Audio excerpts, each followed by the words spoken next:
I'm calling the regular meeting of the Ross Town Council to order on Thursday, November 12th, 2020. Linda, could you please take the roll? Yes. Councilmember Breckus. Present. And Councilmember Kircher. Here. Councilmember Cool. Here. And Councilmember Robbins. Here. And Mayor McMillan. Here. Thank you. Has the agenda been posted? Yes, it has. Turning to the meeting minutes, Elizabeth Robbins submitted a minor change to the meeting minutes of October 8th. Does anyone else have any changes to the meeting minutes? Yes. One little change on page 6. When I looked at it today, there's a paragraph that starts, Mr. Stock said this case. Yes. Yes. And then it says is a statute. And then on the 2 lines down, it says this case. I think it was a case that we were talking about, but we ought to clarify whether it's a case or a statute. It was a case. I'm trying to find where you are. Yeah, that's what I thought. So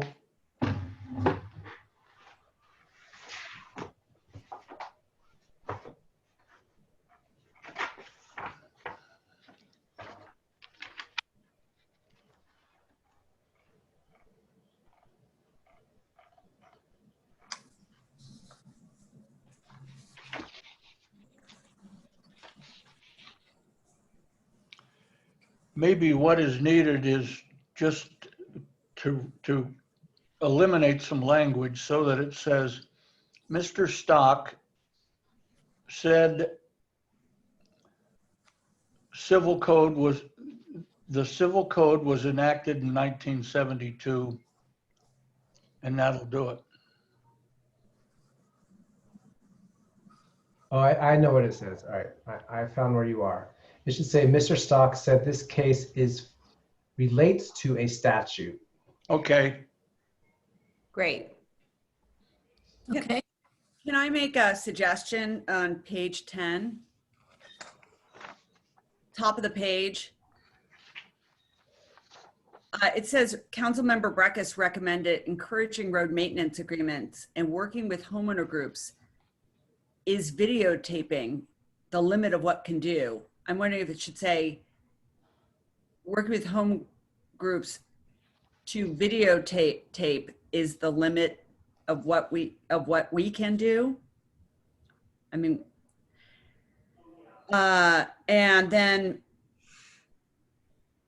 the final sentence in that paragraph is, given the liability dealing with have staff come back and give advice. I think that sentence could be cleaned up a little. Given the liability issue,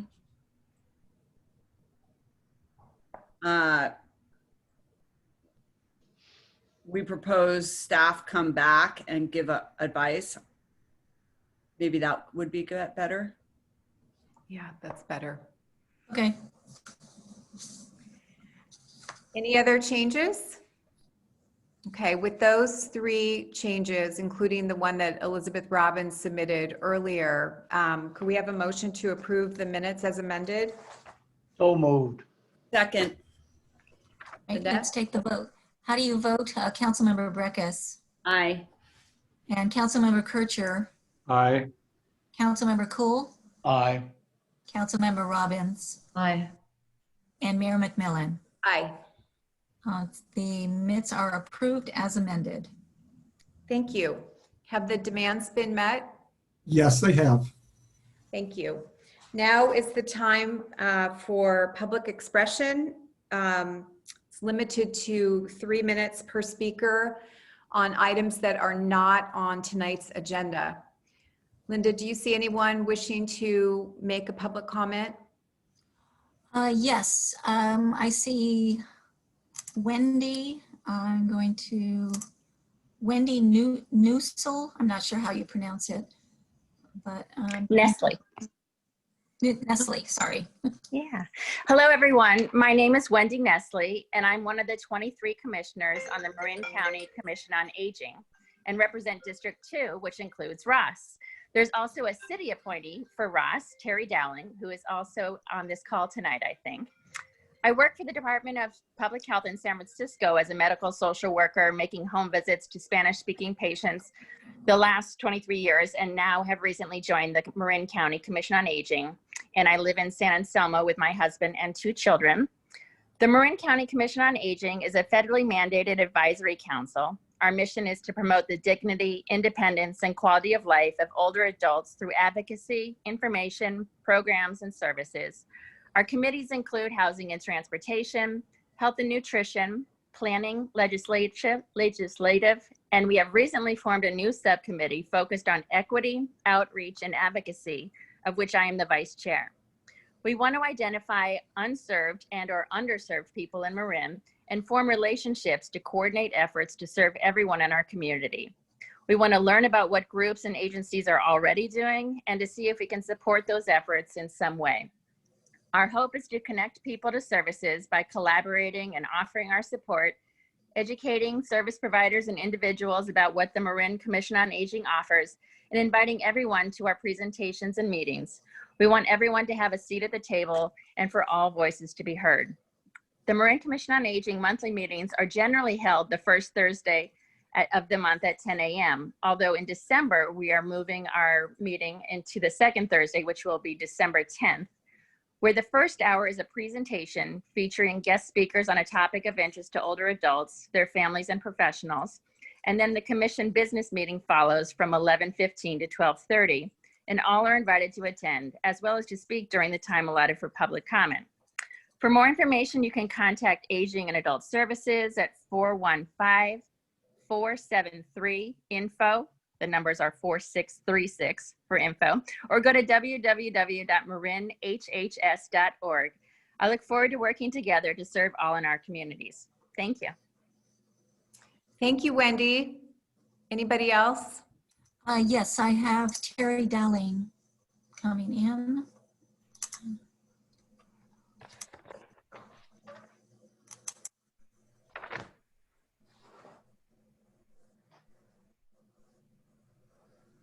What happened to her? Huh. What happened to her? Oh, she just, Terry, where did she go?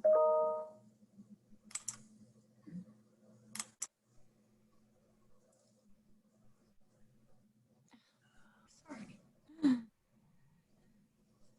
Okay. Hang on a second, something.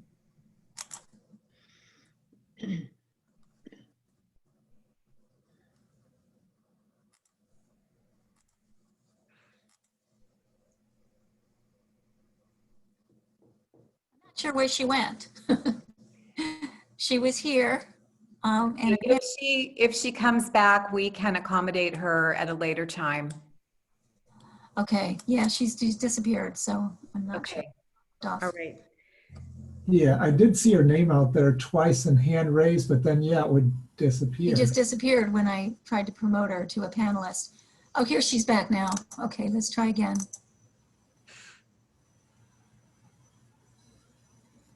Here she comes.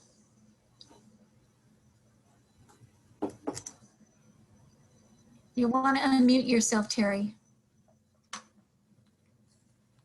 Great. Thank you, everybody. Sorry for the delay. Good evening, Mayor McMillan and Town Council members. My name is Terry Dowling, and I'm honored to represent the town of Ross on the Marin Commission on Aging. I'm glad you've had the opportunity to meet Wendy this evening. Wendy will be a great collaborating partner for all of the town-appointed commissioners on the Marin Commission on Aging in District 2. Just coincidentally, both Wendy and I work for the San Francisco Department of Public Health, and both of us have been working on COVID. So this year, the Commission on Aging has been very busy despite COVID. By way of a small update, I serve on the Commission's Planning Committee, which produced our new 4-year plan for the county. I also represented the Commission on Aging on the Aging Action Initiative Steering Committee, which I co-chair. The initiative is a collaborative network that promotes the quality of life for all older adults to thrive in Marin County. It's comprised of over 250 partner organizations from nonprofit, government, and the healthcare sectors. It focuses on aging equity issues through policy advocacy, education, and service innovation. Some of you may remember the candidates forum we held last year, and then again this October with the League of Women Voters. Finally, I'm really looking forward to the end of COVID-19, when I can once again continue to work more actively on Age-Friendly Ross with Gretchen Kastitz, who's with Ross Recreation, and others in the town. Thank you very much. Thank you, Terry, for all your work for our town and everybody. We really appreciate it. You're so very welcome. Item number 6 is the mayor's report. Tonight, we review Ross's report on climate change. Our town has reduced greenhouse gases by 28% from 2005 to 2018, above the countywide average, but there's still so much more to do. If you haven't already, watch David Attenborough's brilliant film, A Life on Our Planet. Each of us can also help. Number 1, recycle. Paper, cans, bottles, and plastics in recycle bins, food scraps and yard waste in your green can or compost, plastic bags in grocery store bins. Number 2, reuse. Use refillable containers. Number 3, reduce. Buy only what you need. Food waste, for example, is the third biggest emitter of greenhouse gases. Local Marin nonprofit extrafood.org has eliminated over 333,000 pounds of methane by donating over 4 million pounds of food. Eat more plants. Livestock produce 14.5% of greenhouse gas emissions. Eat local. Buy from farmers markets and/or grow your own produce. Number 6, practice climate smart gardening. Number 7, lower your water usage. Number 8, install solar panels. This year, Ross has issued 31 solar panel permits so far, compared to just 16 last year. Number 9, drive an electric vehicle. Marin County has over 7,000 electric vehicles, or about 4% of registered vehicles, second only to Santa Clara County. Number 10, get your power from Marin Clean Energy. 77.6% of Ross residents already do. Switching topics, October's outdoor dining was a huge success thanks to residents, staff, Ross Auxiliary, and Ross's Charming Restaurants. And 2 weeks ago, approximately 50 residents joined a community workshop to begin discussing how to address our town's obsolete facilities for fire, police, paramedics, and administrative staff.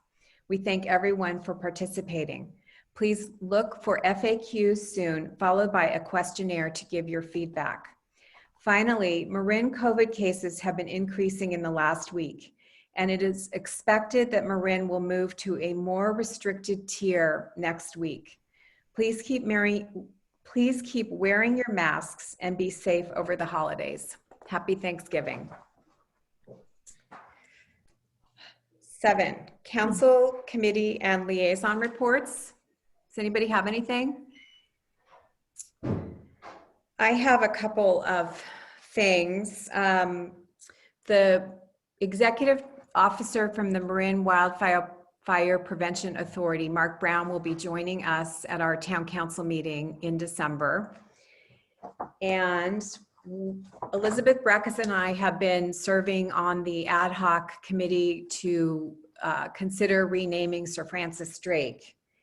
And we are having a meeting next Friday, November 20th, where we will hear the final recommendations from the manager's steering committee, and the committee will use that information to determine whether or not to proceed on a road renaming.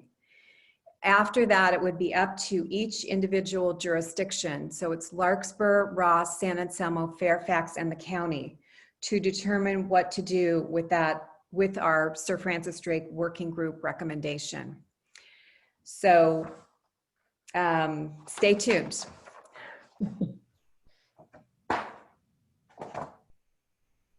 That's all I have on that. Elizabeth, did you have anything you want to add on that?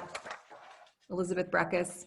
I don't have anything particularly on that, although I guess I could just mention that separate from that, not an ad hoc committee or anything, but there were some other elected officials that asked other elected officials if they wanted to participate in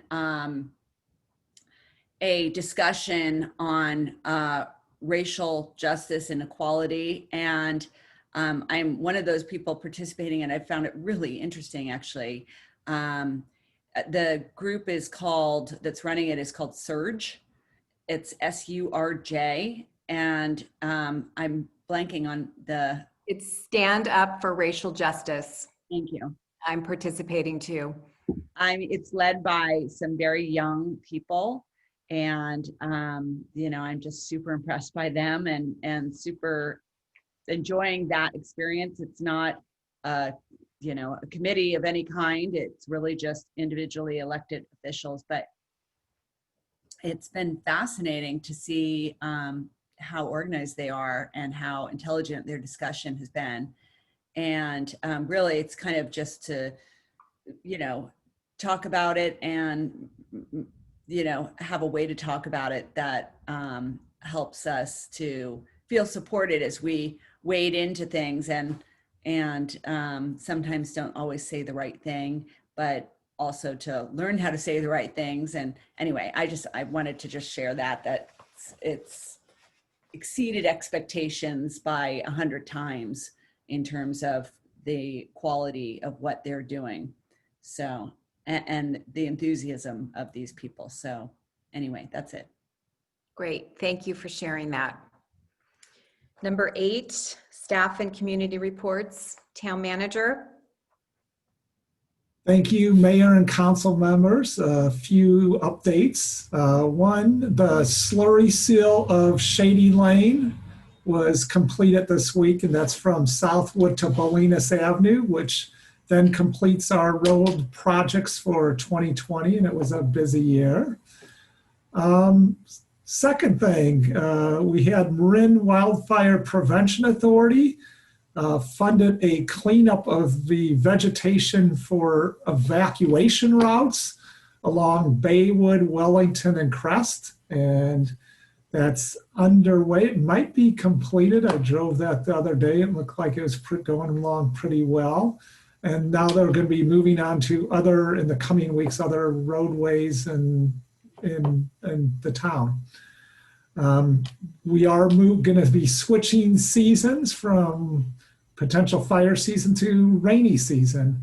And so we're asking all residents to please clear all your drainage ways around and through and on your property so water could flow freely and get rid of vegetation and debris that may be blocking. So we have an article in the morning after about that. Those are my updates. Thank you, Joe. Ross Property Owners Association. Linda, do you see anybody? I see Marcia, so Great. let me get her over.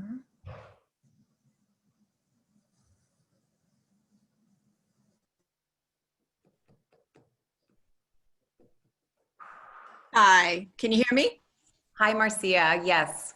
Good evening, everyone. I have a quick report on behalf of the Ross Property Owners Association and the Ross Auxiliary.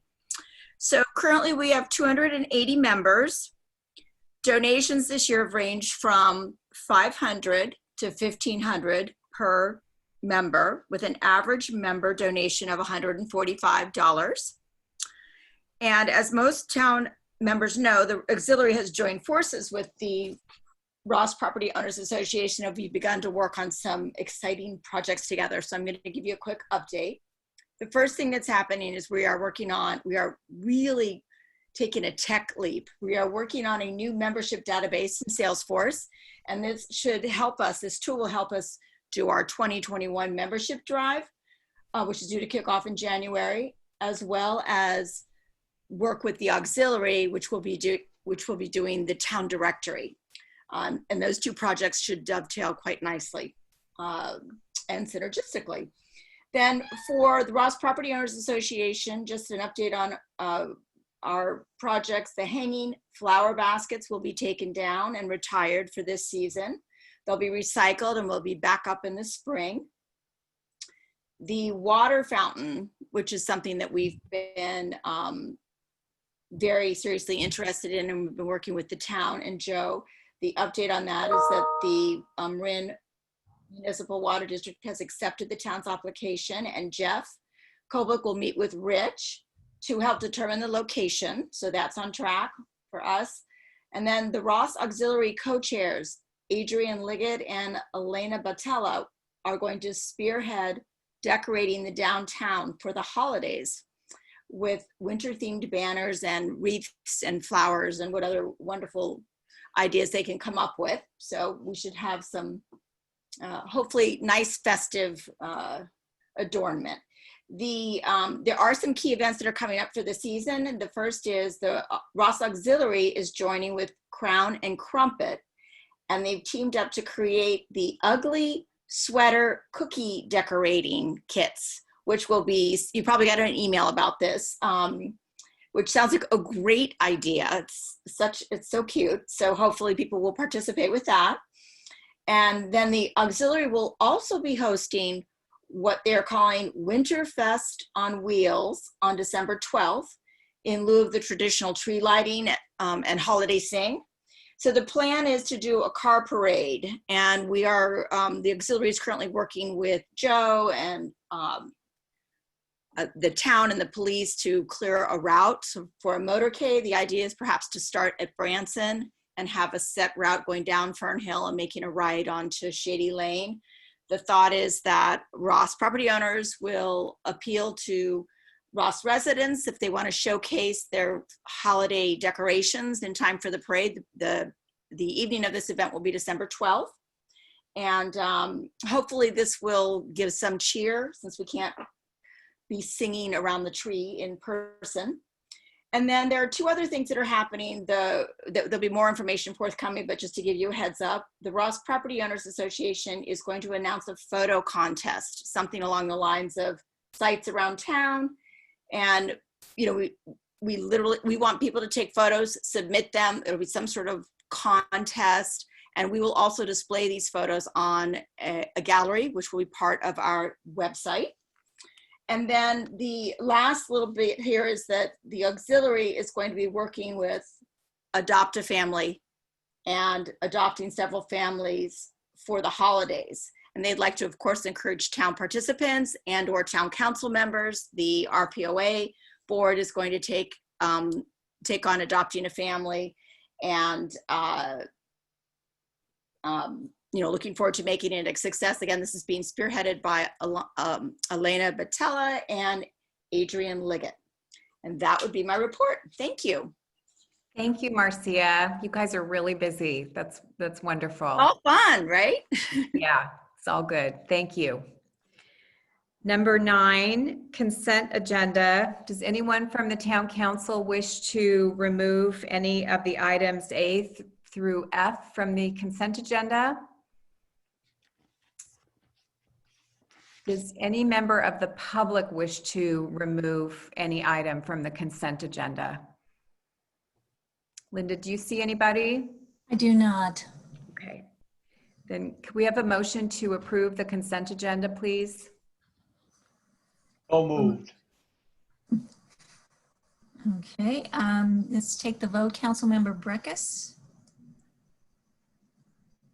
Councilmember Breckus.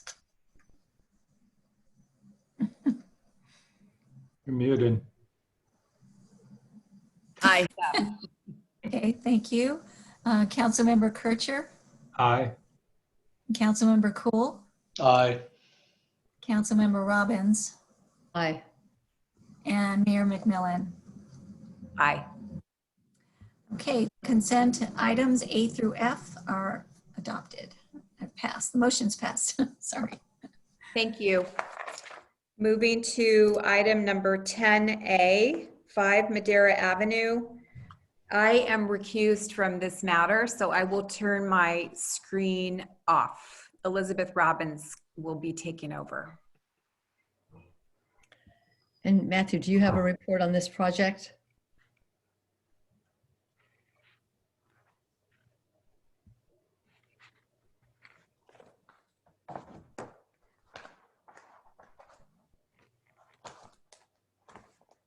Be approved without report and discussion because it's a very minor improvement to the property involving a small extension of the driveway as well as construction of a 6-foot retaining wall. The ADR group did recommend approval. Thank you. Are there any questions of council members to staff? I have just one question. I was trying to look at it when I was there and it just was hard to see what the answer is. Can you turn to L7.1? And can you just tell me what is the new stucco retaining wall right there that I think is going to be on the side by the driveway? Is that not 6? I thought it kind of seemed like it was just saying there was one 6-foot retaining wall, but I was thinking that given the grade of that, although maybe they're changing the grade, that was a second retaining wall. No, that is the one retaining wall. Okay, so the one alongside the garage door opening is lower than 6 feet. Yes. Okay, got it. Okay, thank you. That's it.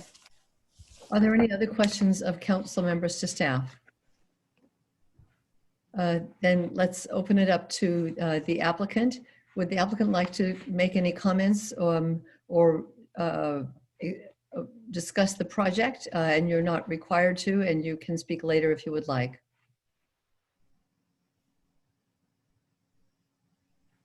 There are no hands raised. Okay, then let's open it up to members of the public. Are there any members of the public who would like to offer a comment on this project? And you are allowed to speak for 3 minutes. So I'm bringing in someone right now, Pete Peterson. Hi, I'm the applicant. Sorry, I didn't get my buttons right here, so now I'm fully on board.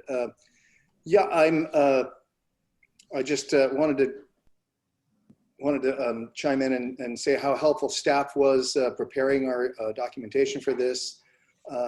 Super helpful, and I think we have a project that's going to really improve the parking situation in that tight cul-de-sac at the end of Madera there. So if there are any questions, I'm available.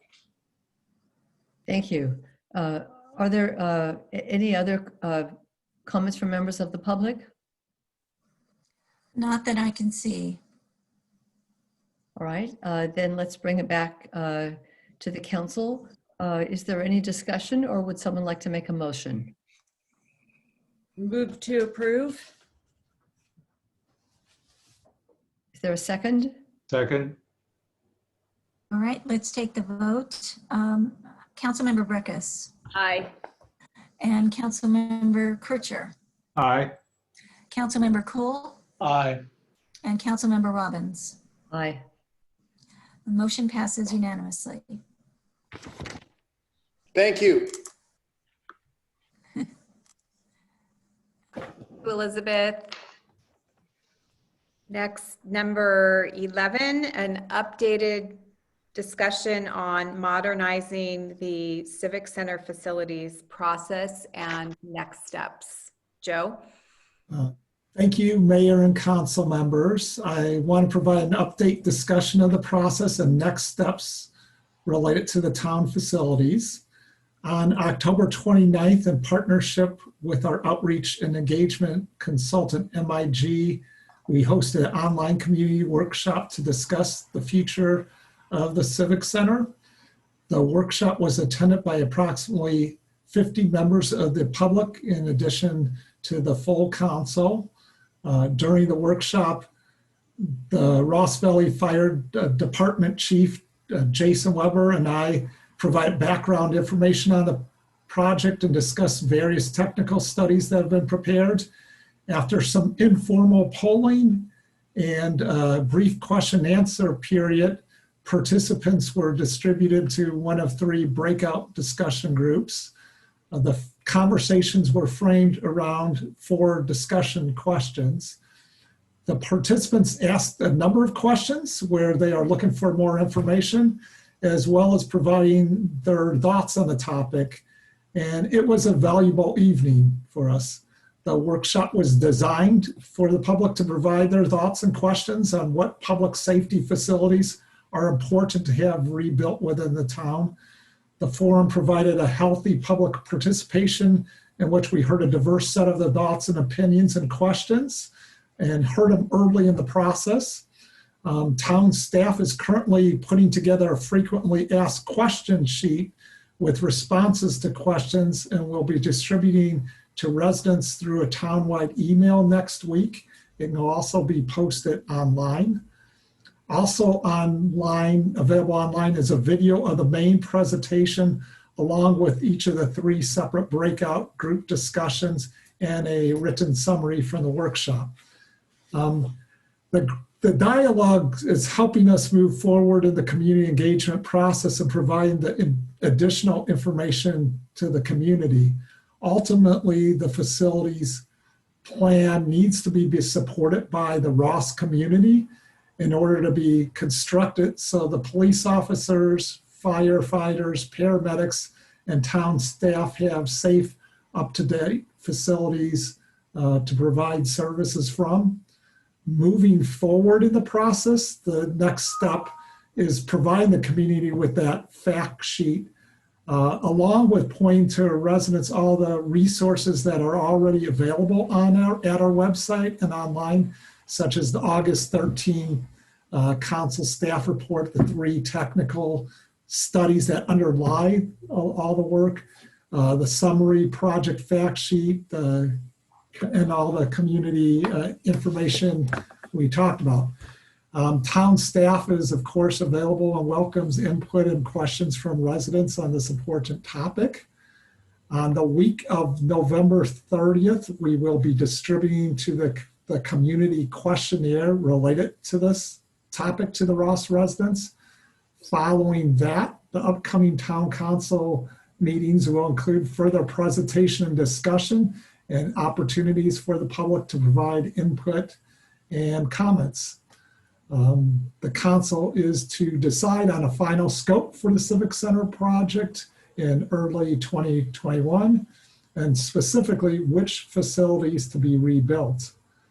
Once we have that determination on what facilities are rebuilt, we will be moving into the next phase, which is the design and environmental review. And obviously there will be a lot of room and time for public input and discussions during the design phase of the project. And I'm available, all this information update on the project progress will be posted online, and I'm available for any questions or discussion on the update on the process and where we're at. Questions from council members to Joe? I don't have a question. I have sort of a comment, if that's appropriate, based on just participating in that outreach session. I think there was some of the participants were focusing on the report that we've really only had some 3 fires in the 2-year period that was examined, and some questioning of whether all this expense of a new firehouse was justified based on that. And my comment is I'd like to see at some point the discussion expanded a bit, because I don't think what we're looking at in the future is what we've had in the past. I think we all recognize we have a much greater wildfire risk going forward because of climate change. And if we were to have a wildfire, a fast-moving wildfire with strong winds, Diablo winds coming our way, it could be a very difficult situation, to say the least. What some of these communities have experienced is sort of storms of embers that start spot fires and so forth. So it may not just be a matter of putting out a couple of fires over a 3-year period. It may be a matter of putting out 25 spot fires in a very short period of time so they don't spread. And I'd like to see some focus on, if that were to happen, or even worse, if there were an earthquake or something, with the fires that all seem to start with earthquakes, how useful would it be to have another engine and a couple of firefighters here in town? Because particularly if it were a chaotic situation, a lot of smoke and embers and so forth, it might well be that having the 4 engines that we have now distributed throughout the Ross Valley would come in very handy to put out these spot fires and so forth. If we were to have an earthquake, it might be even more useful to have a local engine, because there might be problems just getting equipment from one place to another.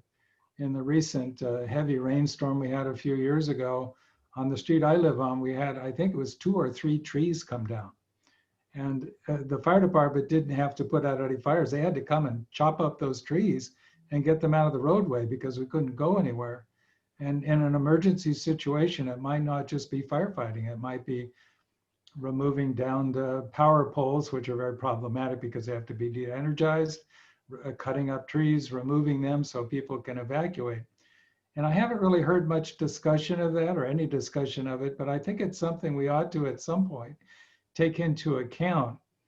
There are 4 engines, as I understand it now, in the Ross Valley Fire Authority area, and then a couple of firefighters for each of those engines. And if we don't continue with the fire station, I don't think we know what will happen to our engine, or whether it will even still be available. I mean, where is it going to be housed? Are we going to build a new facility? Does some fire station have an extra bay for the fire truck? Are we going to go from 4 trucks to 3 trucks? Because that's a 25% reduction just in fire engines. I mean, these are just questions. I don't know the answers, and maybe there's not that much to be concerned about, but I would like to see at some point this enter the discussion.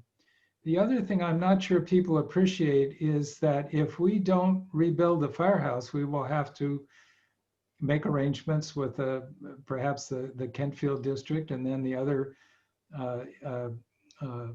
members of the JPA, the Ross Valley Fire Authority, to assume what we have been doing, to house our firefighters and our equipment and so forth. And that will come at a cost too. I mean, there's no free way forward here. You know, of course, the construction cost is what's on everybody's mind, but they should understand that there will be an increased cost. We don't know what it would be. So those are my comments. Thanks. You want me to respond? And I don't have Chief Weber on, so we'll get expansion on that. Related to the cost, the operating cost will go down if not having the annual cost. So we are part of, there's 4 stations and we're part of a JPA. So not having the station, our cost will not most be the same, but there will likely be some decrease in our annual cost, even with the agreement with the other entities in Kentfield, and the firefighters would be moved to another station. And I could have the chief to answer, bring back on the wildfire. If you would forward me your questions would be very helpful. And obviously I could get the chief to provide answers. And that is part of the discussion on how the wildfires, and just to paraphrase part of the discussion on that from his answers before on that is, we know the one thing about the wildfires, they happen on red flag warning days.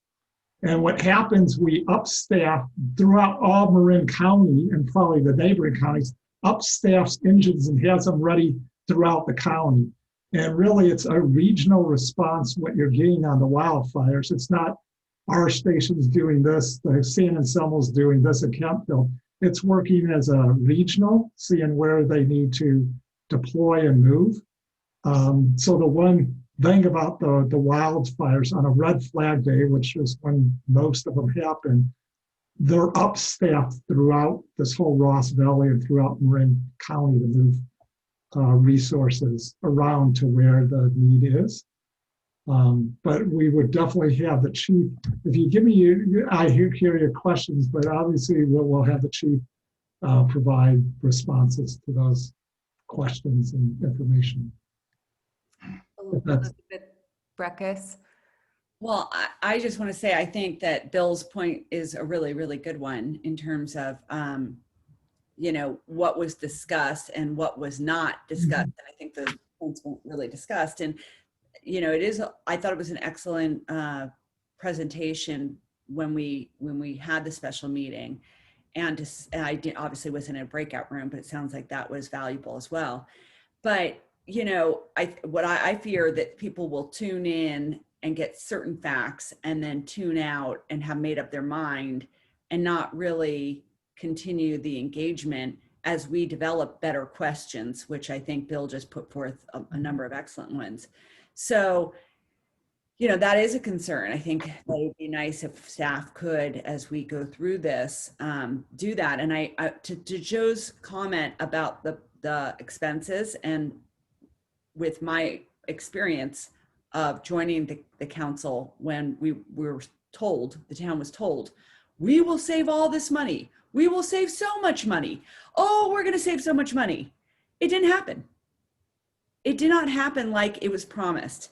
And, you know, I just want to remind people of that. We can do our best to try and get a reduction now. We can do it for a couple years. And then what's going to happen is there'll be a provision in the JPA or in the contract with Kentfield that will say this can be revisited. And when it's revisited, our bargaining position is diminished. And so you will have to take any promise of reduction with a really serious grain of salt, because it's just not for sure. It's not for sure. And I think the history of this does need to be remembered as what the town was promised when we did this. Not saying it was the wrong decision, I'm just saying what was promised. Thanks. Thank you. Anybody else want to weigh in? Sure. Elizabeth Robbins. I agree that I think, Joe, the fact sheet and frequently asked questions will be really helpful. I mean, and I think that some of the questions that Bill raised are really questions that, you know, can sort of make or break people's opinions about whether or not the fire station should be rebuilt. And cost is one, though I appreciate Elizabeth Breckus's point that we don't always know the cost, but cost reduction is something to consider. But then also the fire professional's opinion about what is the risk if there's a wildfire and we don't have a fire station here. Are we at greater risk, or are we really at the same risk because of the way wildfires are handled? Is there any risk to people's home fire insurance with or without a fire station, or is that based on just where we live near the wild and urban interface? So I think the answers to those questions that I'm sure will be on the FAQ sheet, those will be very helpful. Beach, do you have anything you want to add?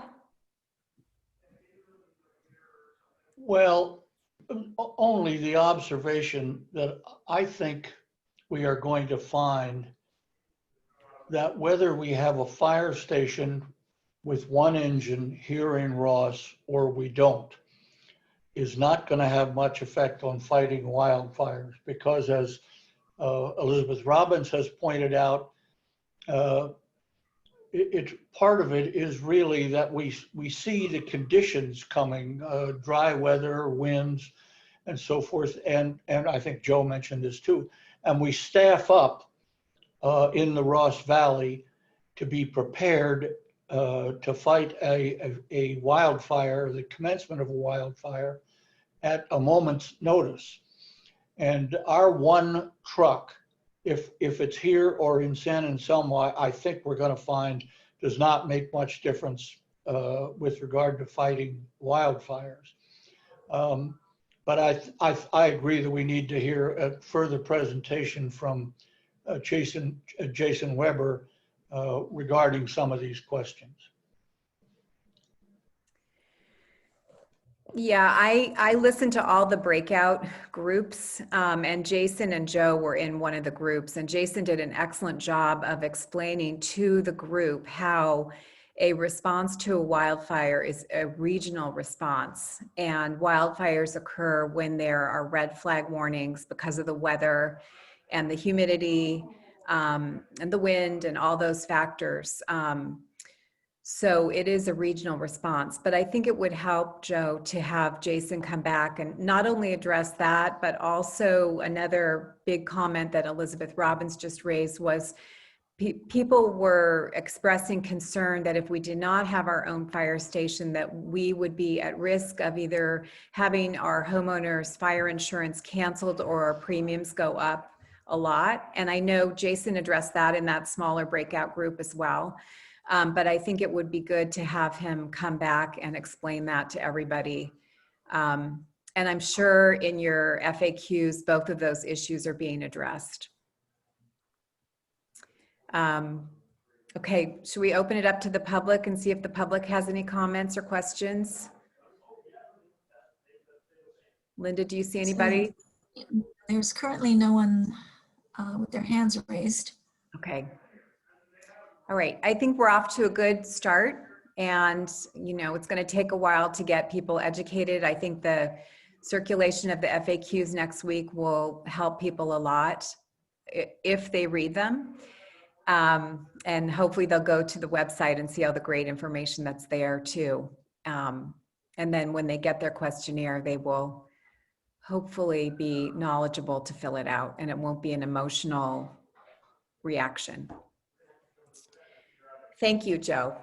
And I thought the consultant did a great job. They were unflappable and calm and measured, and I thought they were impressive. So thank you for arranging all that. Number 12 is the report on climate change. Patrick.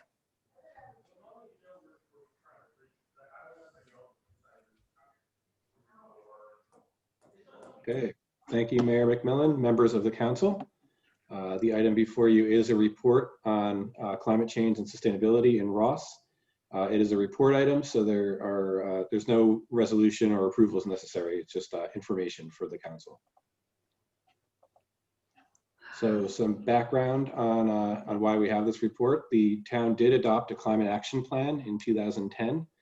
So now that it's 2020, it's kind of good to take a look back, 10 years into it, how we're doing. The town's also been partnered with Drawdown Marin and other agencies to reduce carbon emissions and anticipate climate change and do what we can to address it now and as we move into the future. So a few ways that the town has been approaching these issues. I'll go through them one by one. One is residential solar and electric vehicles. So in 2015, the town adopted an expedited rooftop solar permit ordinance. We've had 3 of those issued in 2018 and 2 so far in 2020. Additionally, in 2017, we did the same thing for permits for electric vehicle charging stations, or for rooftop solar. So these are mixed up here. The data is mixed up. So in 2017, we adopted the EV charging station permit streamlining. We've had 3 issued in 2018 and 2 in 2020. For rooftop solar, we had 16 permits issued in 2018.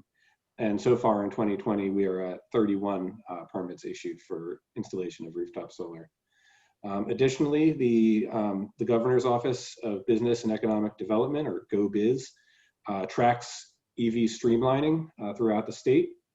And Ross was one of the few jurisdictions in Marin County that was still in the yellow ranking, which was streamlining in process.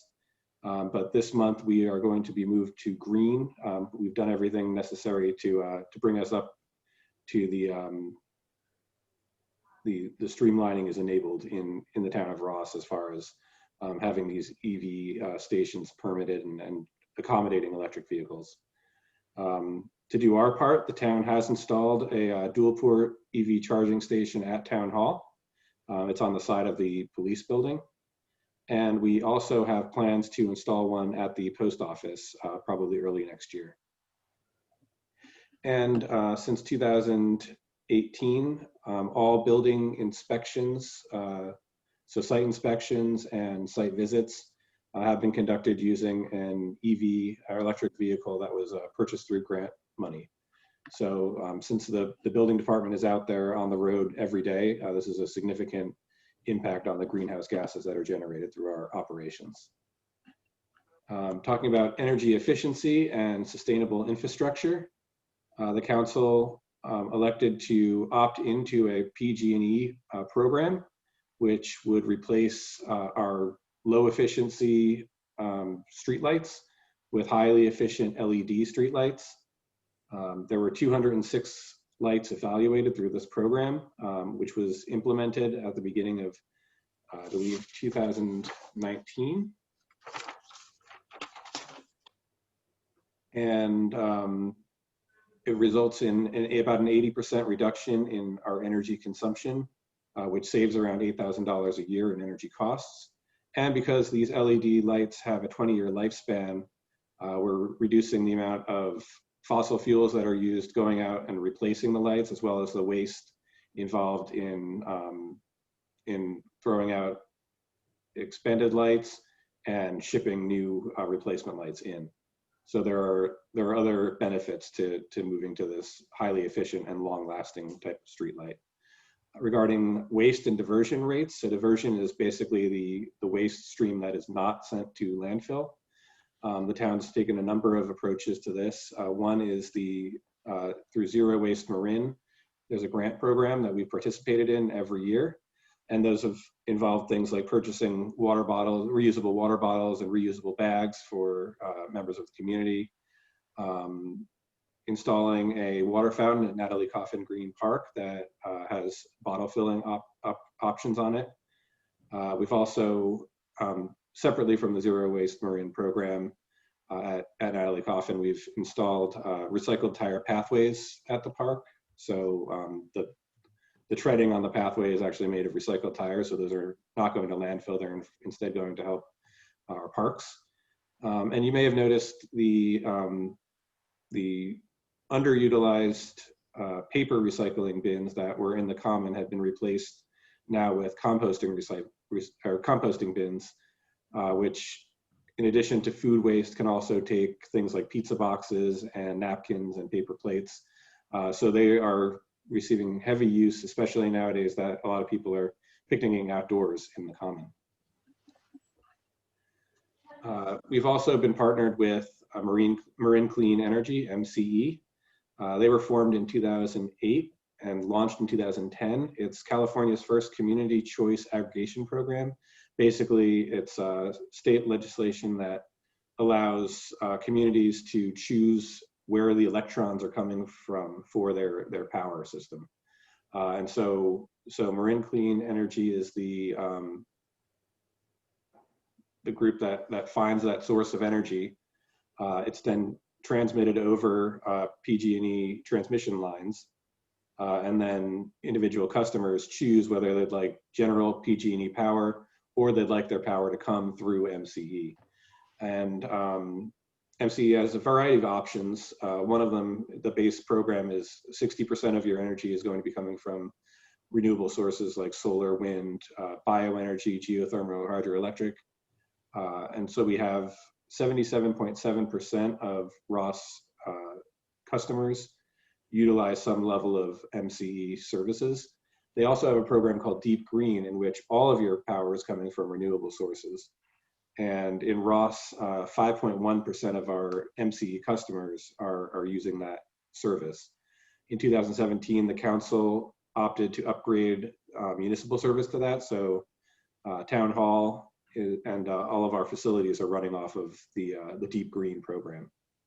Additionally, it was not in the staff report, but I recently learned from MCE that we have 82 net energy metering customers. So that's basically residences in Ross that have solar panels that are linked back into the grid, so that if they have surplus energy, it's they're feeding energy into the grid using their solar rather than taking it from the grid. So that's a really great way to individually do your part to be sustainable and to reduce GHGs and improve climate efficiency.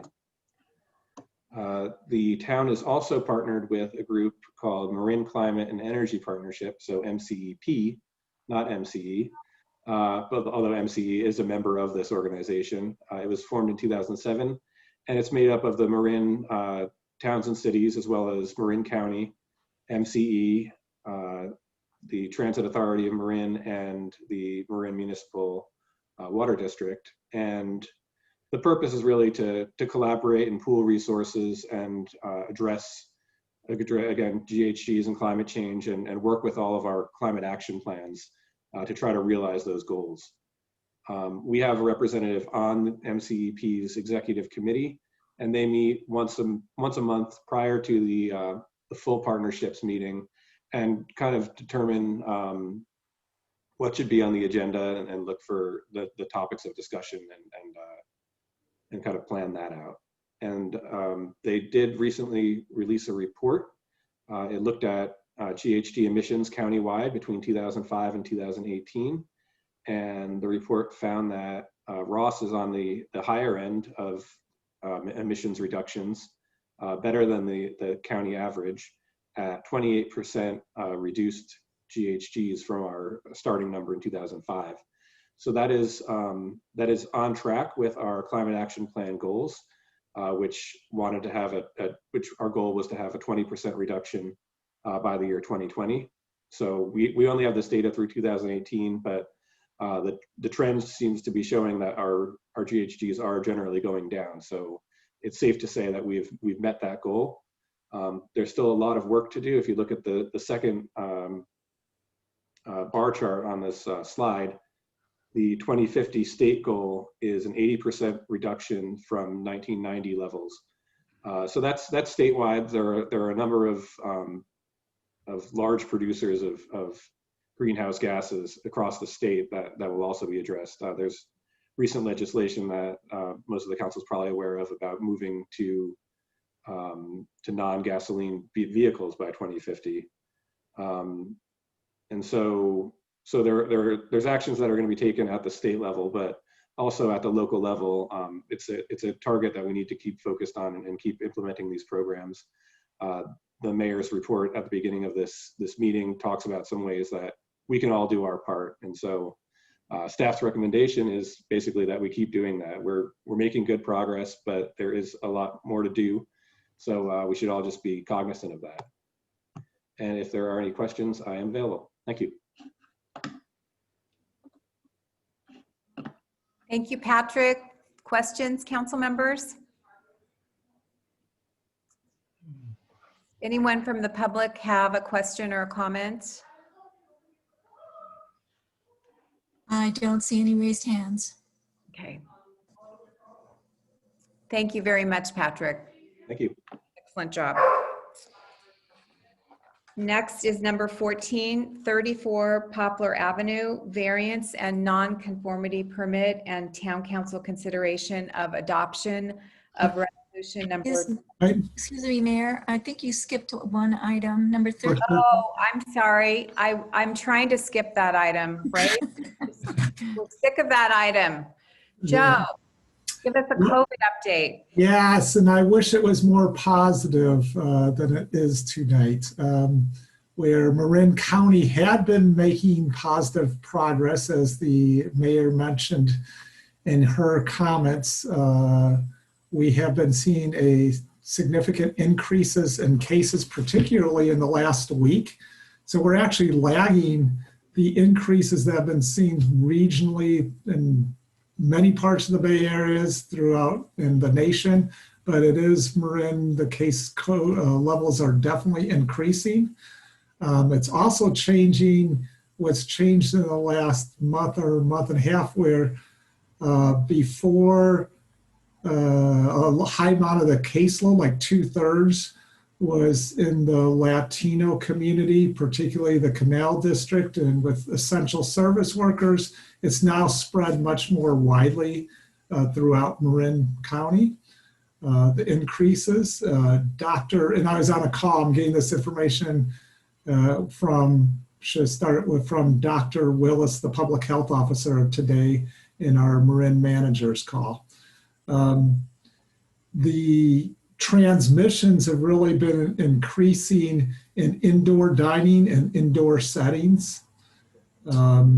Because of this, we're expecting that Marin in the next week or so will be moving to the more backwards, back to where we came to the more restrictive tier.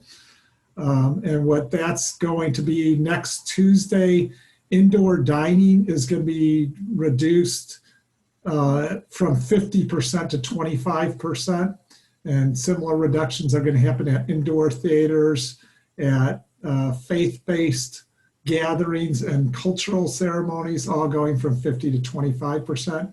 You may have heard on the news, San Francisco, which was in the least restrictive category, has really shot up, and it's going to go up a couple categories perhaps, and they're going to no indoor dining. His other recommendation is to avoid travel for the holidays. He does see, and they're putting out guidance related to the holidays from the county. So not a good report, but that is the news. And if you have any questions for me, that's where we're at. Dr. Robbins. How many cases are there in Ross? You know, I haven't looked lately. I know we were at 27 3 weeks ago, but I'll have to look, so I could get back to you. I look every day, and as of yesterday, it was 27.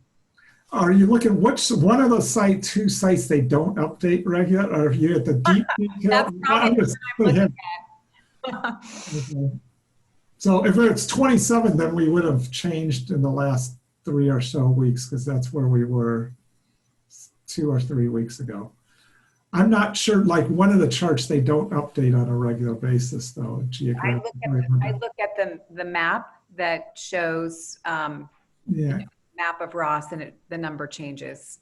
Okay, so it's the one with the no. I'm just saying one of those maps, they haven't been changing numbers quickly.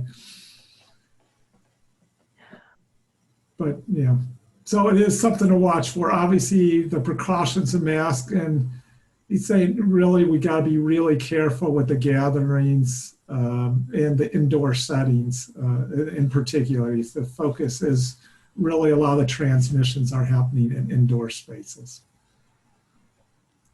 Are gyms being affected too? Oh, he said the two most places, yeah, gyms will definitely be rolling back too. And his of high threat periods, he said indoor dining, he said one of the problems with indoor dining is, quite frankly, people are eating and dining and drinking without their mask on. And yet where the workers are protected, a lot of the people aren't doing things in the restaurants. And in indoor gyms, he said definitely there's been transmissions. I mentioned nationwide, there's been some restaurants that have caused the super spreader kind of events too, not necessarily here, but in the nation, so. Anybody else have any comments or questions? Anyone from the public wish to comment? I don't see any raised hands. Okay, thank you.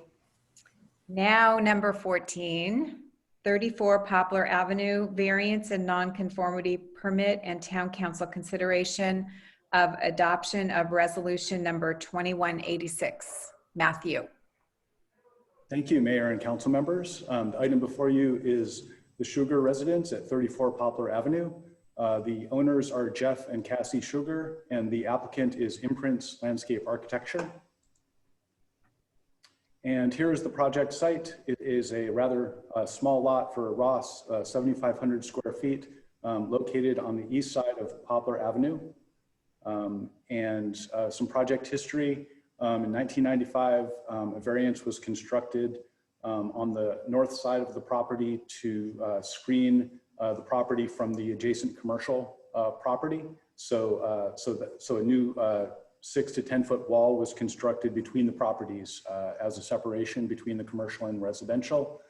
In 2013, variance and design review were granted to construct new residential additions within the minimum allowed yard setbacks. And in 2015, also variance and design review amendment to relocate an existing non-conforming garage. And that brings us to today's project, which is essentially landscape renovation around the existing buildings. So it involves replacing the front patio area here on the right side with new patios and permeable patios and a water feature. Also involves replacing the rear yard landscaping with new permeable paving patios, walkways, as well as permeable artificial turf and permeable driveway pavers. There would be fire pits constructed at the very center of the property outside of the setbacks. Other structures to be constructed include a new arbor and outdoor kitchen area that would be located between the house and garage. And this is the elevation of the arbor and outdoor kitchen area. And going back to the site plan, that would be located in this area right here, adjacent to the commercial property. And the other, and this is the side elevation view of that arbor structure with the existing garage in the background. And then there would also be a new fountain and water feature constructed in the front yard. Here are the submitted samples of colors and materials. So we see permeable pavers and pavers with turf separation, as well as concept for the fountain, which would go in the front yard. Public comments received were, comment was received today from Ann Morrissey at 36 Poplar Avenue. That is the property directly to the south. Ms. Morrissey is requesting a condition requiring a survey to be completed to ensure that all the distances are accurate. Staff does not have an issue with that condition if that were so adopted. There were significant public comments received through the development of this project, primarily on a previously proposed pool and spa. And I'm not going to really go through those comments. They're included in your staff report. They don't really pertain to this project because that pool and spa, as well as the 7-foot privacy fence, have been omitted from this project. So the Advisory Design Review Group reviewed the project on July 21st. They did unanimously recommend approval of the project that is before you today, which is the project that does not include the previously proposed pool and spa. They were not able to make a recommendation in favor of that previously proposed pool and spa. And so in consideration of the comments, those elements have been removed from this final project presented to the council today. So some key issues to consider are the privacy. The property is well screened by existing fencing and landscaping, as well as by the new proposed landscaping that would be installed around the perimeter of the property. And there have been no neighbor objections received on the current project. Another key issue to consider is stormwater management. This project would reduce the overall impervious surface coverage by removing existing hardscape, which are examples are seen in these pictures, and by using new permeable paving and surfaces in all the new landscape. So to summarize the project request, variance is requested to construct new structures within the minimum allowed yard setbacks, including a new arbor, outdoor kitchen, and entry patio, which would, well, I should say the arbor and kitchen would be located in the north side yard setback, and the entry patio and fountain feature would be located in the front yard setback. And a nonconformity permit is requested to replace and reconstruct and reconfigure other existing landings and patios, which are currently in the side yard setbacks, again, with new permeable materials. So in summary, staff recommends adoption of resolution number 2186, conditionally approving a variance and nonconformity permit for landscape rehabilitation, including the new structures within the minimum allowed yard setbacks at 34 Poplar Avenue. That completes my presentation, and I'm available to answer any questions. Thank you. Thank you, Matthew. Council members, any questions for Matthew? I can't see everybody, so if you have a question, just yell it out. I have a question. I see the recommendation for approval and the variance with the, with the new structures next to the commercial building. The question has to do with the survey. I don't recall us requiring a survey for planting bushes. Is there really any consequence? It's not like it's a building. I mean, if they don't do a survey and the shrubs are planted on someone else's property, they'll just have to take them out at some point. But there's no, is there an absolute requirement to do a survey for landscaping? I just don't recall that in the past. It's not a typical requirement, particularly for a lot that's a very regular shape and dimensions, and that has been established over time.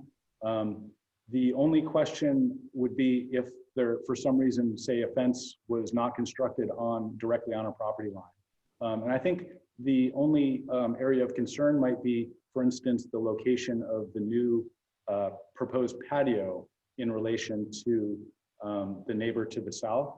I think that there's just some concern that distance be accurate.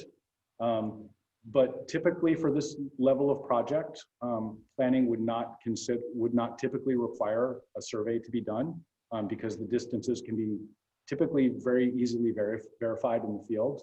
And there's really not any information available to indicate that there might be an error in the current configuration of the property.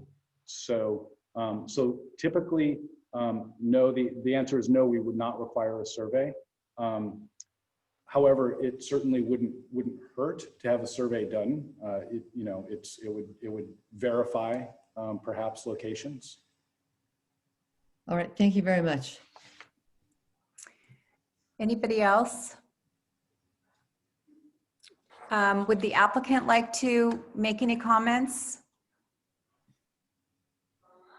Can you shut down the shared screen so I can see the Of course. folks here? Oh, Beach, you want to say? The applicant indicated to us yesterday when we were there that they were not going to be available tonight. Right. Yeah, I don't see their name on the list here. Brad, the landscape architect, I think was going to be here. Okay. Yes, he's here. Let me bring him in.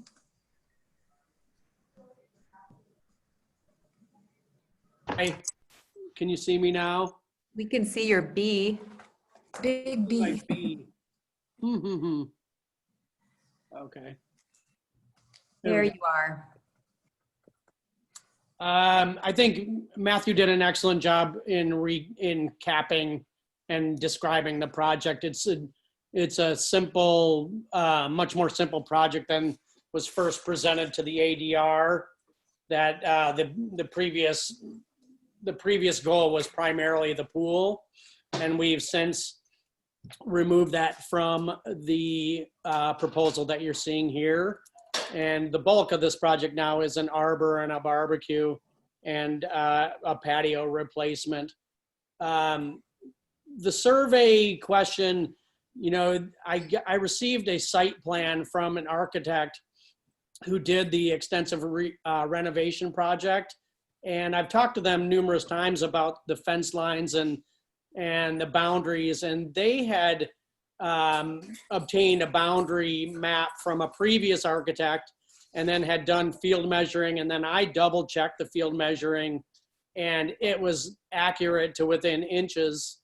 And at this point, we're not proposing any replacement of any fences on this project. So we don't feel like that, we are encroaching into any neighbor's property in any way. Sorry, I had to plug my computer in. I'm here to answer any questions, but yeah, I think the project's pretty straightforward. I have a question for you, Brad. Have you provided that boundary survey to Miss Morrissey? Well, she has the drawings that have the site plan, and she has my landscape drawings, and I think that the drawings provided by the architect are part of public record. I can find out if the architect will send her the site plan that they submitted and used for the major house renovation, but it's not really in my place to send forward their drawings. And this was done by Polsky Architects, who is highly reputable architects in Marin County. Elizabeth Breckus. I just got a little confused. So you're saying that Polsky's had a site plan that relied on a survey. Is that right? The way that Tyler Shelton described it to me at Polsky Architects was that they had a boundary survey and that they had used some previously created architectural plans for their site plan information. And that was acceptable for a major house renovation project, including a new garage. And, you know, I field verified and double checked and pulled a tape measure out there, and it was accurate. It was very accurate. Was the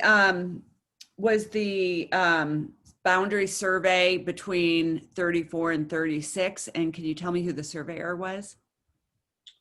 I'd have to look back at my email from Tyler about that, but it showed all the property lines, and it showed the property lines at Poplar and at Redwood and the side boundaries. And then I pulled a tape measure from the house to the existing fences, which are going to remain. We're not changing any of the fences, and it was within, you know, inches of what they had shown on their plans. And we can stake that property line if they want to, but we're not changing any of those fences. Okay, thank you. Any other council members have any questions? Let's open it up to any public comments. There's no hands raised at the moment. Thank you. All right, we'll bring it back to council for discussion. Elizabeth Breckus. I think I'd be inclined to require the survey as a condition of approval. In a lot of jurisdictions, it's absolutely required. And I think when, you know, there's a question about it, and I mean, I get that Ms. Morrissey said she has a question about it and she wasn't sure what the basis of, but you know, it is pretty standard, and so I think it can be done. And I even, you know, if Brad had even told me the surveyor, there might be a couple people out in the community that I would have said, that's not even that reliable of a survey. So, I mean, you know, I don't think we have to create a neighbor dispute, but I also don't think that Ms. Morrissey should be on the hook to fund a survey, because now she's got improvements going in. And then the risk, I think, potentially for, I mean, we are indemnified if we get it wrong and we're approving a project on the neighbor's land, but it's the neighbor's project that's creating the question mark. And so this is just not that out of the realm of reason within other places. And I think particularly because Ms. Morrissey said she asked for it and then wasn't given it, that a little bit strikes me as not playing as fair. So I'm not saying they have to get a full survey. I'm just saying at least staking that line would be not an unreasonable condition of approval. H. I disagree. The fence is not being moved. Mr. Eichste has told us that he thinks it's improper for him to forward to Ms. Morrissey the information that he has that reflects the work of others. If Ms. Morrissey is concerned about whether things are as they should be, it is who should pay for a survey to establish that somebody is encroaching onto her property. I don't think it's appropriate in this kind of a project to require the folks who are doing some changes to their landscaping, which don't involve moving a fence, to require them to go get a survey. Elizabeth Robbins. I agree with Beach. The fence is staying the same. The patio's not going up to the fence line, and we're just talking about planting some shrubbery. So I don't know that that's the level of a project that needs a survey. If others disagree, I think it should be the most minimal survey, not one of these surveys that costs $1,000, $2,000, $3,000. That just makes no sense. But I would not be in favor of any requirements because, as Beach says, the fence is staying and the shrubbery goes inside the fence line. And that's what we're talking about, shrubbery. Elizabeth Breckus. Well, I would just say that what Brad's saying about not wanting to forward other person's plans, that doesn't quite make sense to me, because if they were submitted for approval of another project, then they're in the public domain already. So I think he could do that. And if there's a survey out there that was recorded, then it's already in the public record and that could be provided.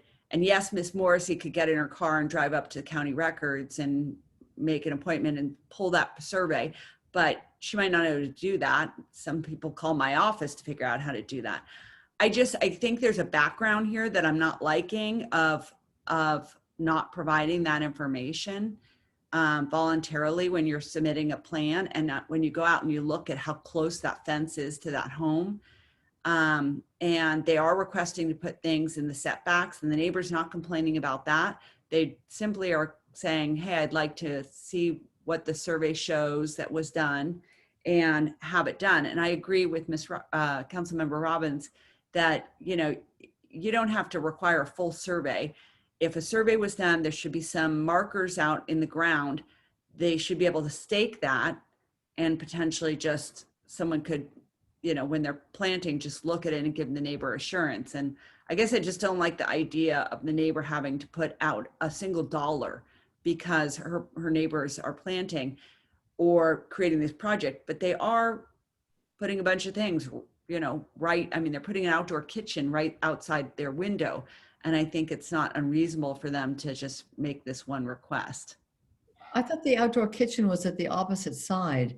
The outdoor kitchen was adjacent to the commercial building, so that what we're talking about is just the landscaping along the inside of the fence. That the outdoor, is that correct, Brad? The outdoor kitchen and all of those. Yeah, the outdoor kitchen and arbor are on the opposite side of this property line, and the fence has been there for a very long time, and it ties into a brick column on Poplar, and that brick column ends exactly where the fence ends, and then the brick wall continues along Ann's property. So at some point, that brick column must have been put on a corner of our property, I would think, and that aligned perfectly with the site measurements.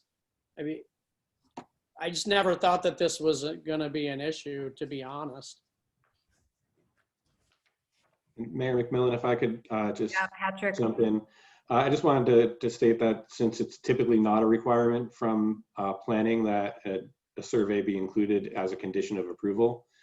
If the council does feel that they'd like to require that, and also considering the fact that the applicant, the property owners, are not on this call, my recommendation would be that the item be continued so that they could weigh in whether or not they'd be willing to make that contribution towards a survey. What if we did this? Aren't the owners, wouldn't they also own the prior documentation, including the prior approval that included the survey? So couldn't they request from the Polsky people that they show a survey to Mrs. Morrissey, and no more work would have to be done, but it would show good faith on their part and satisfy her? Not a new survey, just show her what was already done. Yeah, I don't know if any of us are clear on exactly what has been done. The boundary survey, none of us have seen it. So if that's something that does not exist, at least as far as being able to give a definitive boundary, and then we condition that on an approval for a variance, then the project would be effectively denied if that condition can't be satisfied. So We can stake the property line. That's fine. And I don't think that we want to be continued. Yeah. Oops. Elizabeth Breckus. I mean, I think that the condition of approval that was requested is that they either show some verification that they're not planting on her property. So, I mean, I think we could make that a condition of approval. And if that's shown, at staff's,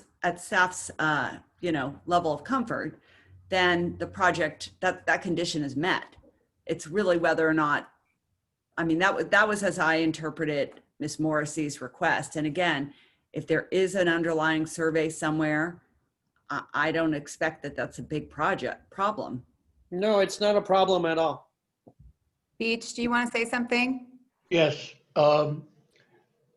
We may be setting a bad precedent if we let an adjoining property owner require proof of where a property line is when there is nothing being done at the property line. I think we're setting out on a bad precedent if we require something like this. Elizabeth Robbins. Well, I think we're making too much of this. I think, it's a landscaping project and the fence is there. And so, I mean, maybe I'd like to just move that we approve the variance and nonconformity permit. So I'll make a motion that we approve it. I'd like to. Second. So I think we need to take a vote, right, on that motion to approve as is. You should open it up to the public. Oh, yes. Thank you, Linda. Any public comments? I do have, yes. Marcia Skull.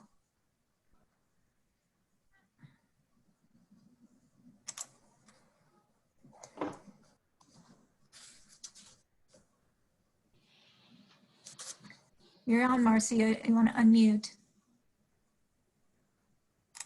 Thank you. I was talking to myself. Okay. I would like to echo Beach's point where his concern about this might be setting a precedent. As a resident of Ross, and I've done landscaping projects, a survey is $3,000. And if you've got a fence and you're not changing the fence, I really don't understand why you'd put that imposition on the people doing the project. And then if in fact it is imposed, does that mean down the road it will be imposed? So to Beach's point, could it be setting a precedent? So I'd just like to say that I would hope that we would not have to submit surveys every time you're trying to do a landscape project, which isn't going to impact the fence line or hardscape that already exists. Thank you. Thank you, Marcia. All right, we have a motion and a second. I think we're just bringing it back to council for discussion. So it seems to me the motion came prematurely. So Sorry, I thought we had already brought it back. Can I make my motion now? We had not asked for public comment yet. Okay. Mayor McMillan, if I could, I just was looking at the index, the county index of surveys in this location. There's been no recorded surveys on this property, at least up through 2018. So any surveys that exist were probably boundary surveys that were not recorded, just for your information. Thank you, Rich. Elizabeth Breckus. Well, I just want to say, I actually don't know a jurisdiction. Like I can think of Belvedere, Mill Valley, Sausalito, San Anselmo, Larkspur, that off the top of my head that I absolutely know requires a survey when you are seeking a variance. And the reason for that is that you don't grant a variance when you don't know what the dimensions are for the variance being granted. In fact, I recently tried to, got into something where we were this close to a lawsuit based on that same issue. And I think we would have won had we not resolved it. So surveys are totally uniformly required. I'm not a huge supporter of, I wouldn't actually even support saying that a survey should be required, although I'd love to take a look at our code and make sure it isn't, because part of me wonders if that's the case. But I also would just point out, if this, Ms. Morrissey responded to us today, so I kind of feel like on the one hand, there's that. On the other hand, I think Brad's comment, and I think Brad's speaking from what he can remember and recall, and this came up on him today too, so I'm not casting blame anywhere. But I'm just saying the fact that this could have been resolved with them providing whatever the information is when she had repeatedly asked it, if that's true, you could have gotten past this issue without it. And so my inclination is to, require them to stake it, not perform a full survey, but, do that, especially as they're doing something so close to the property and the fence. I thought, though, that the variance wasn't for the side that we're talking about for the survey. It says the variance is required to construct new structures, the new arbor, outdoor kitchen facilities, entry patio, and fountain feature. So those aren't in the area we're talking about. Those are on the other side of the property. Does that change, Elizabeth, your feeling that you need a survey for a variance? Because I don't think the variance relates to that side of the property. I'm not suggesting that you need a survey for the variance when there's no question as to that side of the area. I did think that, unfortunately the owner was not available to answer these questions, as I saw a squared out area on the opposite side, and I understood that was the area that she was talking about. But, I'm not suggesting that the variance would be invalid. I'm just saying that, it seems to me that if the neighbor had requested this multiple times, and Brad's indicating something is there that guided the architect in having a high confidence, I'm just also telling the council, we're not setting some unusual precedent. The survey required for doing this kind of work is standard, and we are probably an outlier in terms of that. But, I just think that, I think I would not even be in this camp had Ms. Morrissey not said, I asked for this and it wasn't provided. So the and plans we're repeating the same questions. I call the question. So is that the motion? Are you making a motion, Beach? I'm moving to call the question. So, On your motion, Elizabeth. oh, okay. So Yes. the motion was to approve as is without any condition of further staking or verification of the boundary. So Linda, do you want to call roll? Was there a second? Beach was the second. Dr. Robbins made the motion and I seconded it. I see, okay. Yes, let me take the vote. Councilmember Breckus, No. Councilmember Kircher, Aye. Councilmember Cool, Aye. Councilmember Robbins, Aye. and Mayor McMillan. No. So the motion passes with 3 in favor and 2 opposed.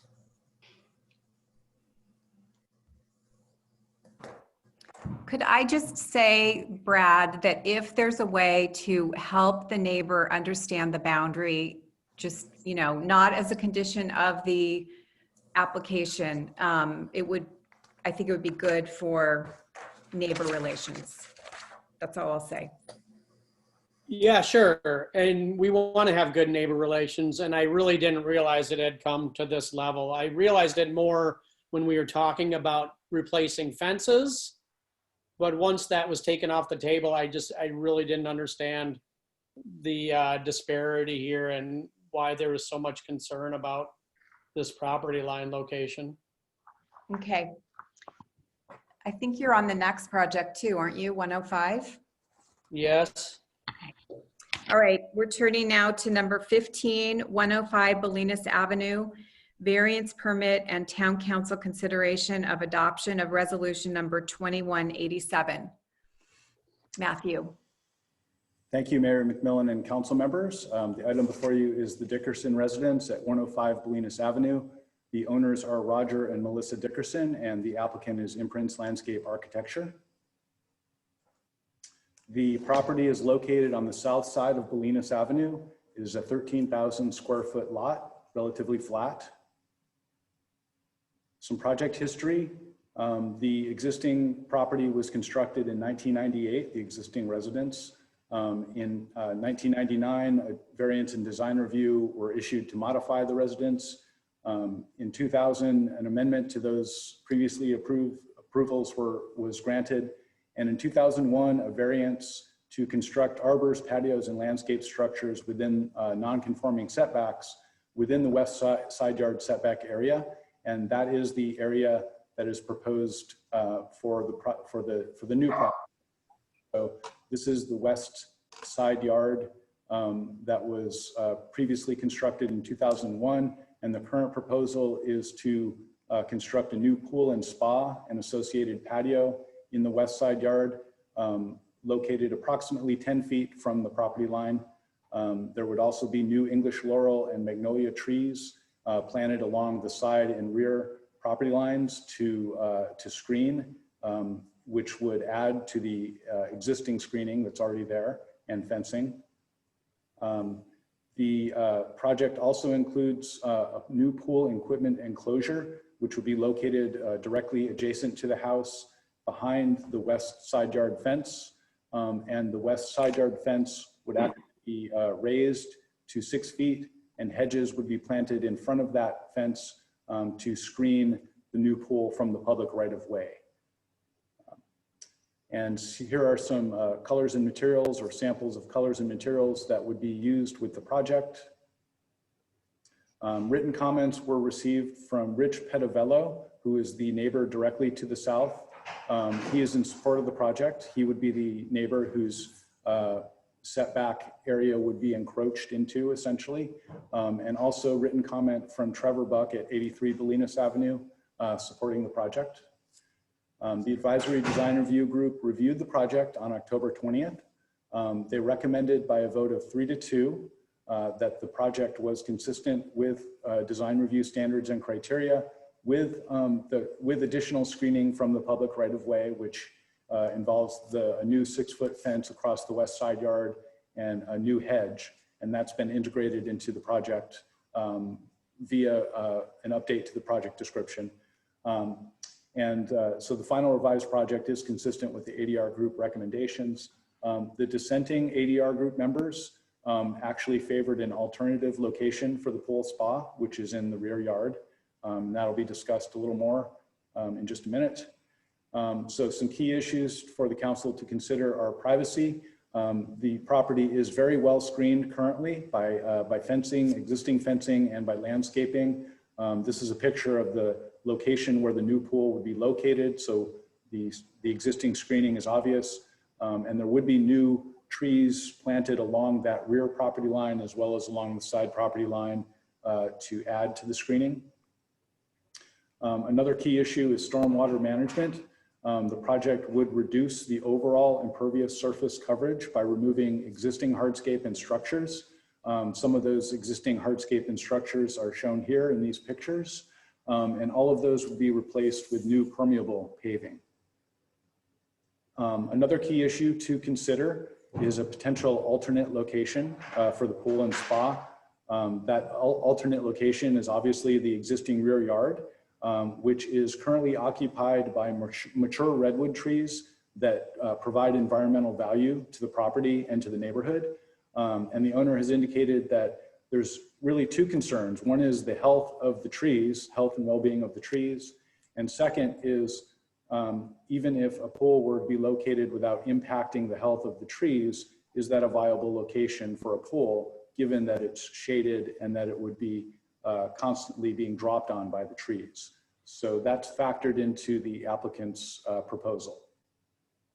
So in doing some research into the project, I've developed this list of variances for pool setbacks within the last 10 years. These are variances that have been issued since 2011, with the exception of the very top row, which is the current project under consideration. So in the first column is the address. In the second column is the date it was issued. So the most recent is at the top and the older ones are at the bottom. And then the next three columns are really the most interesting information, and that is where the setback encroachment was granted. We can see that very recently there was a front yard setback encroachment granted. That was one single application. We can kind of ignore that one. We can see that rear yard encroachments are commonly granted for pools. We also see that side yard requests are sometimes granted, or not as frequently, but they have been granted in the past. And then we also see the numbers that are shown are, the first number is the actual distance that was granted for the pool setback, and the number in parentheses is the minimum required by the zoning district. So if we look at the rear yard, for instance, we would see a variety of different numbers, but let's pay attention to the side yard setbacks, if we will, and we'll look at each of these 4 previously issued variances one by one. So this is the variance that was issued at 74 Shady Lane. The property is surrounded on 2 sides by Shady Lane here and Locust Avenue on the back here. And then there's an adjacent property to the south on the bottom. The pool was approved in this location here with a 10-foot side yard setback granted.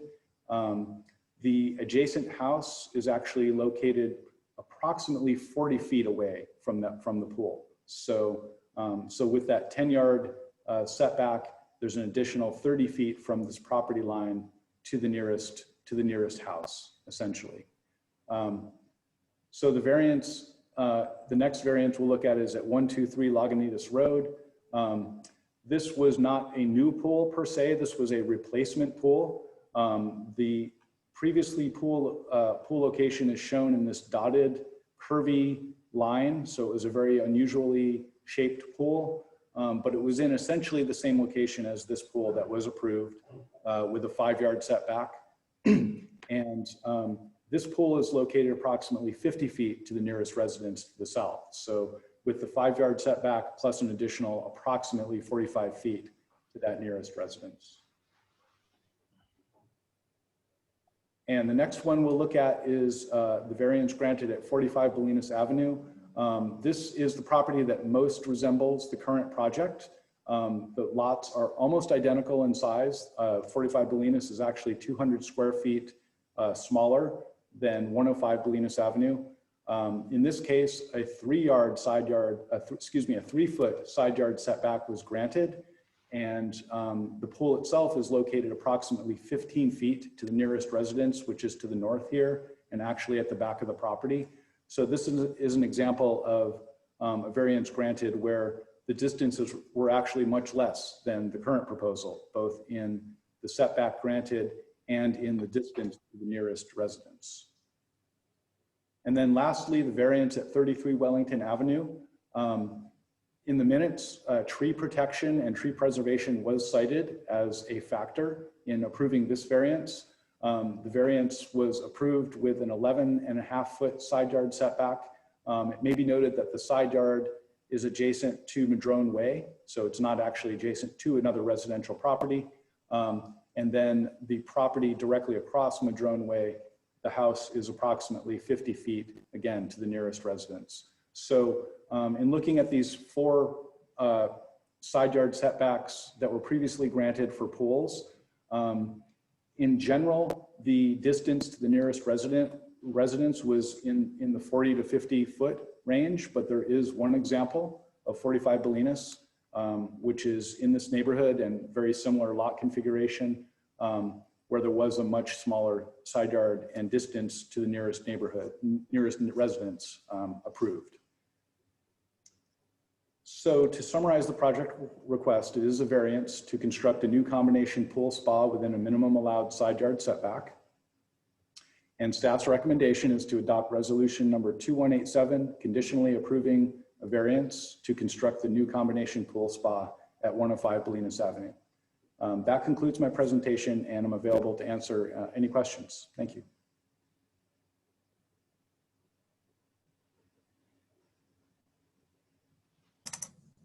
You're muted. Thank you, Matthew. Questions from council members?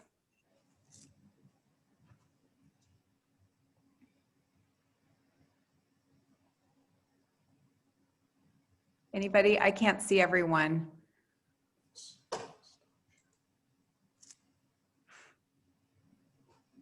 Thank you. Anybody have any questions? All right. Open it up to Brad.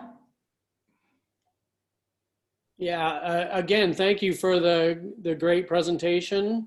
And it was nice to see so many of my projects used as examples. And most all of those have been built, and they're all beautiful finished projects.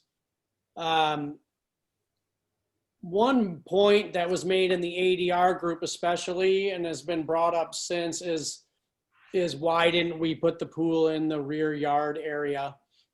And that is where we would have liked to put the pool, but not only is there all the redwood trees and the shade and the debris and all the drop, but the entire rear yard is covered in surface roots, and the roots, they're everywhere. And so digging a pool in the rear yard would require us to remove a number of the redwood trees or potentially destabilize the redwood trees.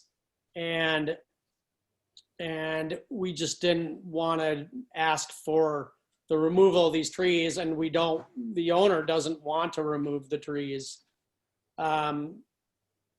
There's also a significant drainage channel that goes through there, and the owner, I believe, is on this Zoom, and he has more intimate knowledge of this drainage channel that cuts through the yard than I do.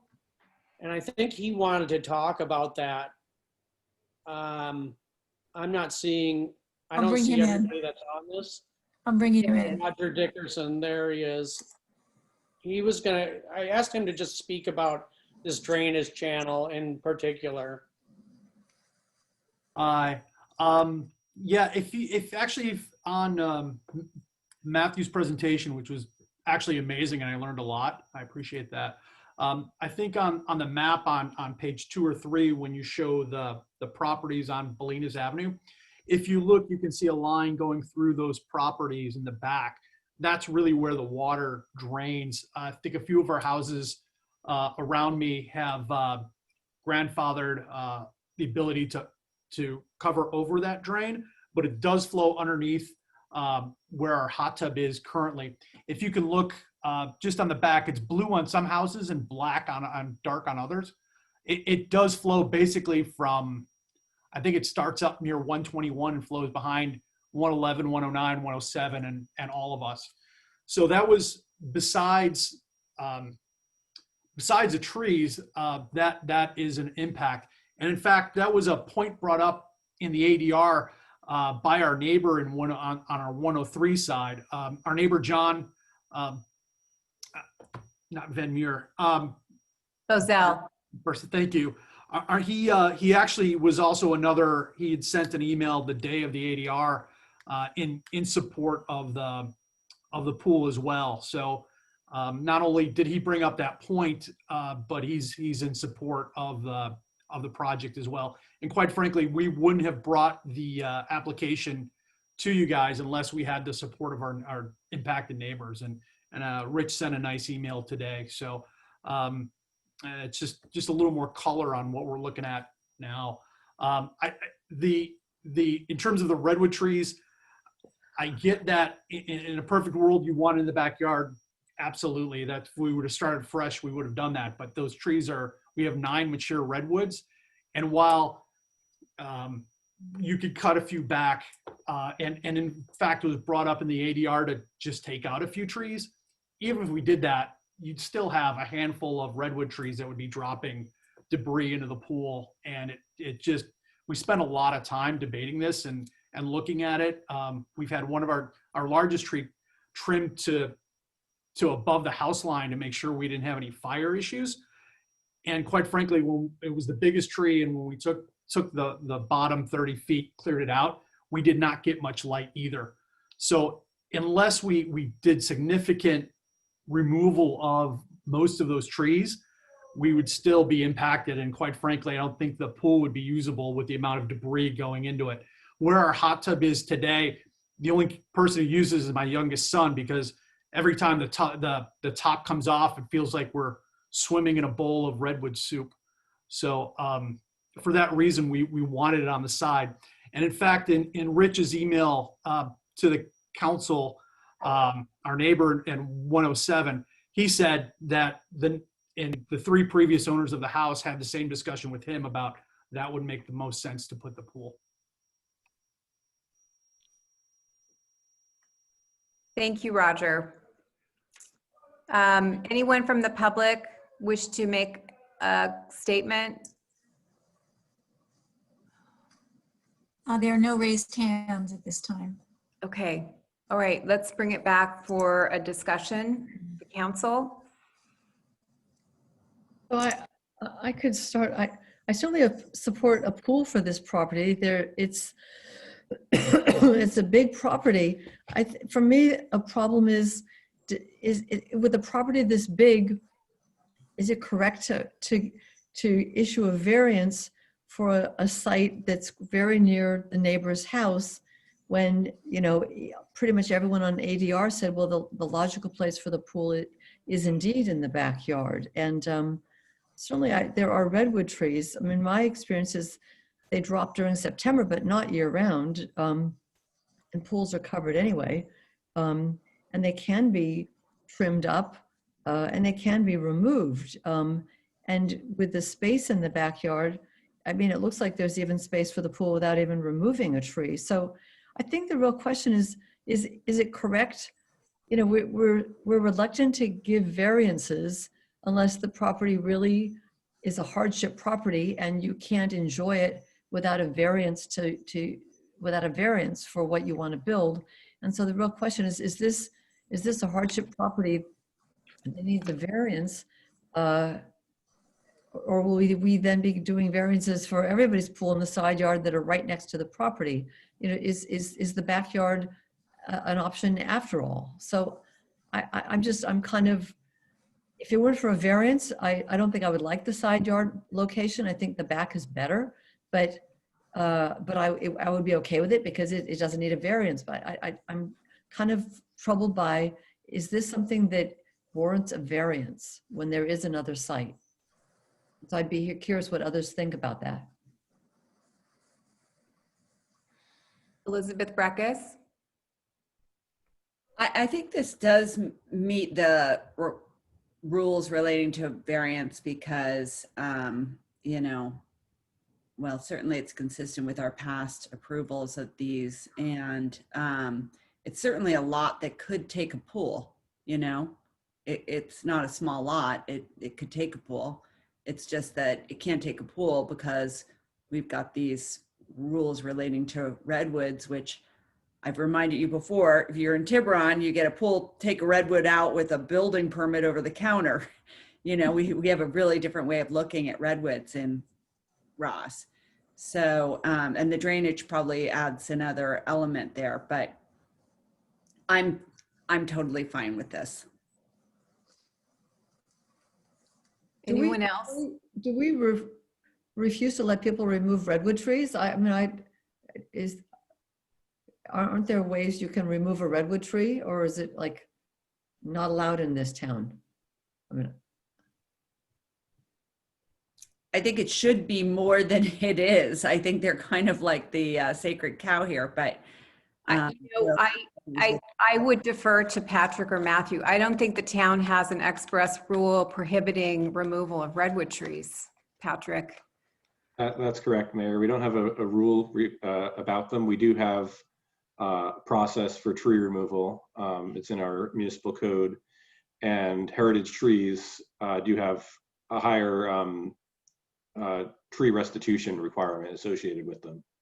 And we do have policies that our design standards and such, recommend any alternative to removing these types of heritage trees, but they're not expressly prohibited from being removed. Beach. I support letting the applicant put the pool in the side yard.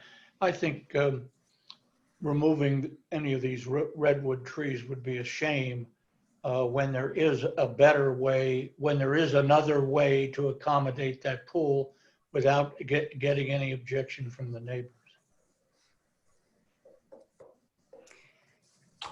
I feel torn about this. I watched the entire tape of the ADR struggling over this. And, a couple of them said, this is the question, is this good design for Ross? That's the question. Not really the redwood trees, not if the neighbors are okay. Is this good design for Ross? And I think I would be more comfortable making sure that the backyard is really off limits if there was a little bit of due diligence done by an arborist to say, these are heritage trees and the roots are everywhere. And if you dig a pool, you're gonna destroy all the trees. It just seems like the rear area is the better place for the pool.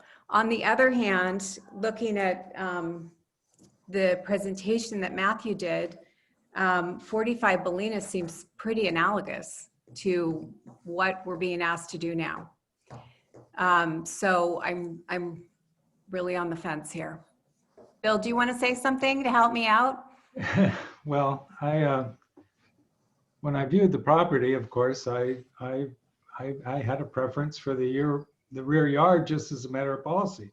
I think side pools are sometimes a big issue for the neighbors. On the other hand, having viewed the property, looked at those huge redwoods, which I do think are an asset, I can see the concern.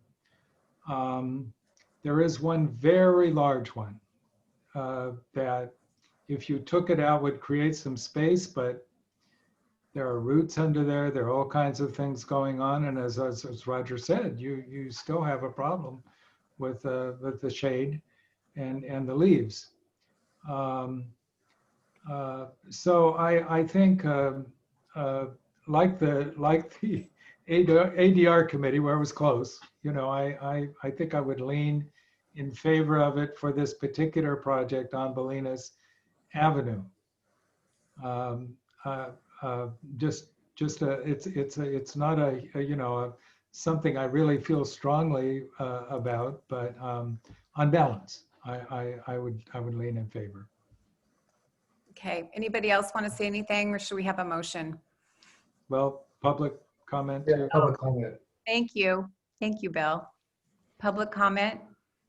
There is no public comment. Okay.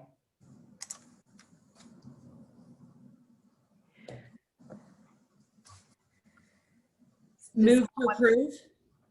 Thank you. Is there a second? Beach, are you seconding? Beach is seconding. He's nodding. Yeah. Okay, let's take the vote. Councilmember Breckus Aye.